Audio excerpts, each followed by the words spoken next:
Hasaniya ട്രൈസിന conference നേതൃസംഗമം പ്രൗഢമായി. Samastha Kerala Jamiyyathul ഉലമ പാലക്കാട് ജില്ലാ ഉപാധ്യക്ഷൻ മുസ്തഫ ദാരിമി വിളയൂർ ഉദ്ഘാടനം ചെയ്തു. സാമൂഹികോത്കർഷത്തിന്റെ അഭിമാന ദശകങ്ങൾ എന്ന പ്രമേയത്തിൽ നടക്കുന്ന ജാമിയ ഹസനിയ 30ാം വാർഷിക സമ്മേളനം ട്രൈസിന കോൺഫറൻസിന്റെ ഭാഗമായി കൊപ്പം സോൺ നേതൃസംഗമം പ്രൗഢമായി. ഗരീബ് നവാസ് കൾച്ചറൽ സെന്ററിൽ നടന്ന നേതൃസംഗമത്തിന് കേരള മുസ്ലിം ജമാഅത്ത് കൊപ്പം സോൺ പ്രസിഡന്റ് കുഞ്ഞാപ്പു ഹാജി മുളയങ്കാവ് അധ്യക്ഷത വഹിച്ചു. സമസ്ത കേരള ജമിയത്തുൽ ഉലമ പാലക്കാട് ജില്ലാ ഉപാധ്യക്ഷൻ മുസ്തഫ ദാരിമി വിളയൂർ ഉദ്ഘാടനം ചെയ്തു. സയ്യിദ് KS തങ്ങൾ പഴമ്പാലക്കോട് പ്രാർത്ഥന നിർവഹിച്ചു. ജാമിയ ഹസനിയ മുഖ്യ കാര്യദർശിയും സമസ്ത കേന്ദ്ര മുഷാവറ അംഗവുമായ മാരായമംഗലം അബ്ദുറഹ്മാൻ ഫൈസി മുഖ്യപ്രഭാഷണം നിർവഹിച്ചു. കേരള മുസ്ലിം ജമാഅത്ത് പാലക്കാട് ജില്ലാ ഉപാധ്യക്ഷൻ Siddique Saqafi Ottapalam, Umar Madani Vilayur, Abubakar Baqavi Natyamangalam, Moidutty Faizy, Jabbar Baqavi, Yusuf Saqafi Vilayur, Hasaniya vice president MA Khalid Faizy, Hasaniya secretary Siddique Al Hasani എന്നിവർ പങ്കെടുത്ത് സംസാരിച്ചു.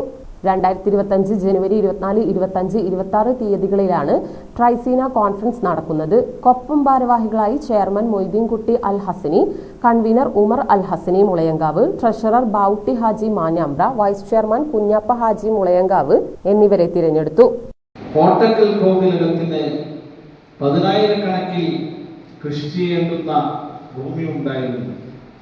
അവരൊക്കെ ധരിച്ചിരുന്നത് ഈ കോവിലകത്തിന് അങ്ങനെ ഒന്നും പൊളിച്ചിലൊന്നും സംഭവിക്കൂല എന്നായിരുന്നു. ആ വിചാരവുമായി ഇരുന്നു.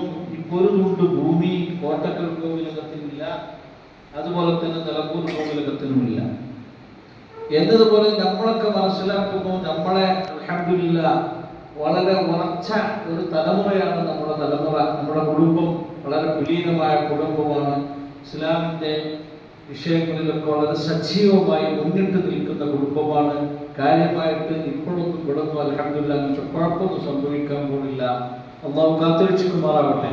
പക്ഷേ ഈ മനസ്ഥിതി മാറ്റേണ്ടി വന്നിരിക്കുന്നു.